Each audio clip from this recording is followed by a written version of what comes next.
From Williamsburg, Virginia, the official Democratic response to President Trump's State of the Union tonight, delivered by newly elected Virginia Governor Abigail Spanberger.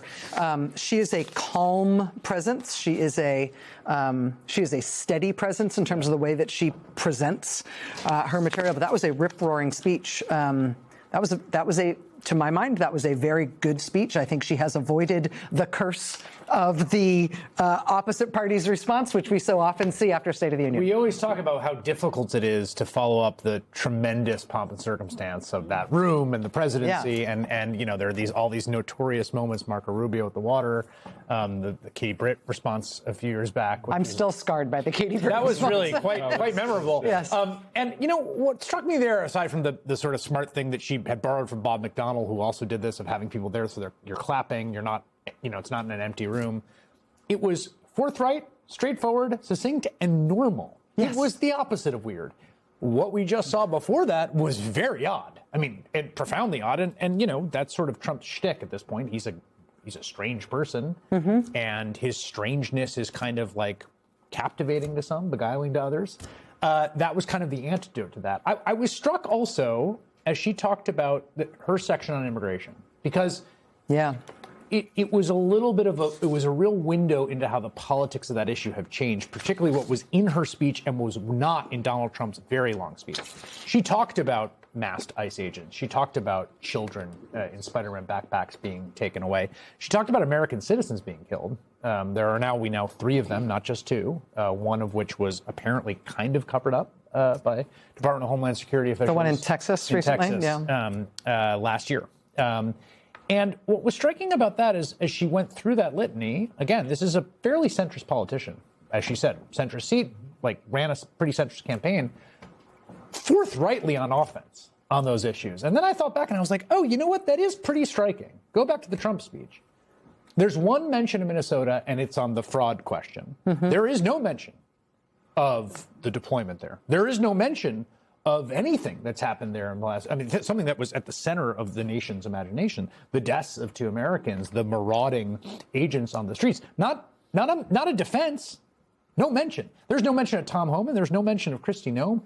All of that, which I think he thought was going to be his big calling card. Gregory Bavino is crying at home right now in the shoe he lives in. None. I mean, but think about that. Like, think about, here's your big thing. You're doing, you know, and this is your big Stephen Miller, Donald Trump project. We're doing mass deportation. They had the mass deportation signs out at the RNC. And now you are, and you've been doing it. And the whole country's been watching, and you have your big speech.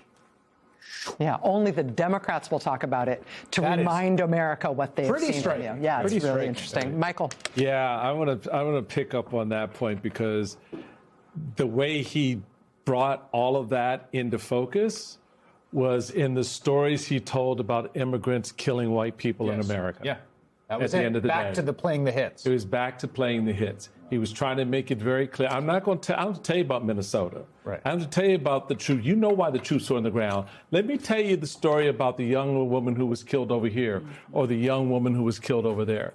So Donald Trump, wanting to avoid the very thing that you just talked about, did a little side curve around the corner. Let me take you on a different kind of trip to that block, so you see it from a different perspective, my perspective. And I thought that was a very fascinating way to do it, because the issue is so fraught and because Americans are so resolute about how they feel about it, right? And he didn't want to step into that. He wasn't going to step into that. So let me remind you of the thing you're afraid of. Let me remind you of the thing you don't like. Let me talk about blood. Let me talk about blood. Murder. And the blood and the gore. The blood and the gore. I love the way you talked about it as violence porn. It was really kind of just like, dude, really? This is how you're going to talk about a U.S. soldier who was wounded? This is how you're going to talk about a young woman who was attacked?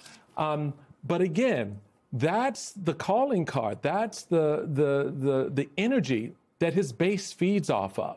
They like those stories. They want to hear those stories because they run over and over in a loop in their minds in so many ways.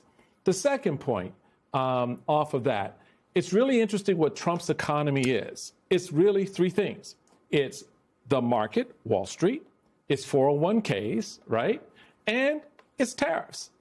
That's it. Right. That's it.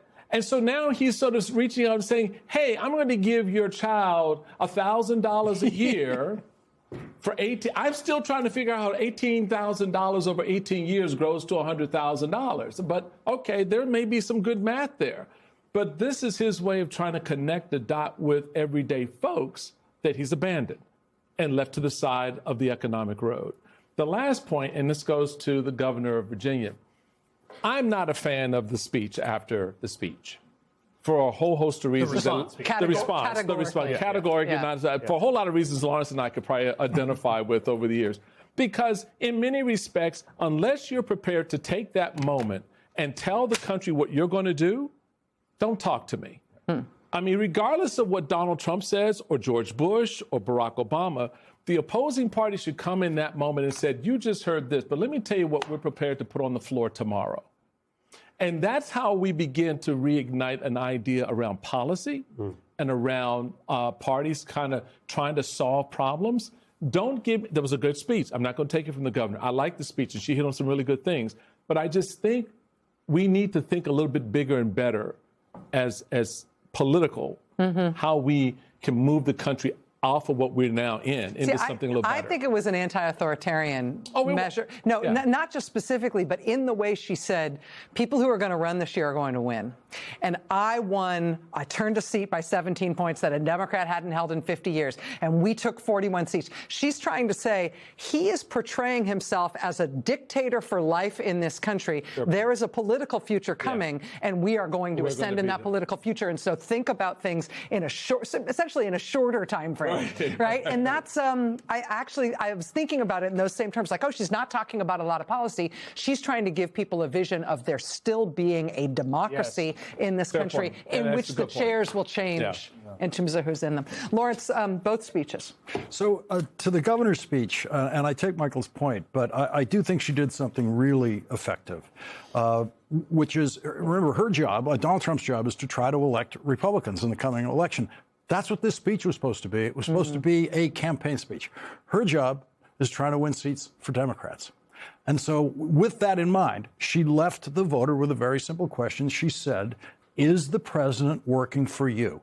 And what I loved was the way the answer was phrased. She didn't just say no. She said, we all know the answer is no. And she just made it a national, unanimous opinion that you know it. He just cares about building the ballroom. He does not care about building anything in your community. And to the Trump speech, it has to be in proportional terms.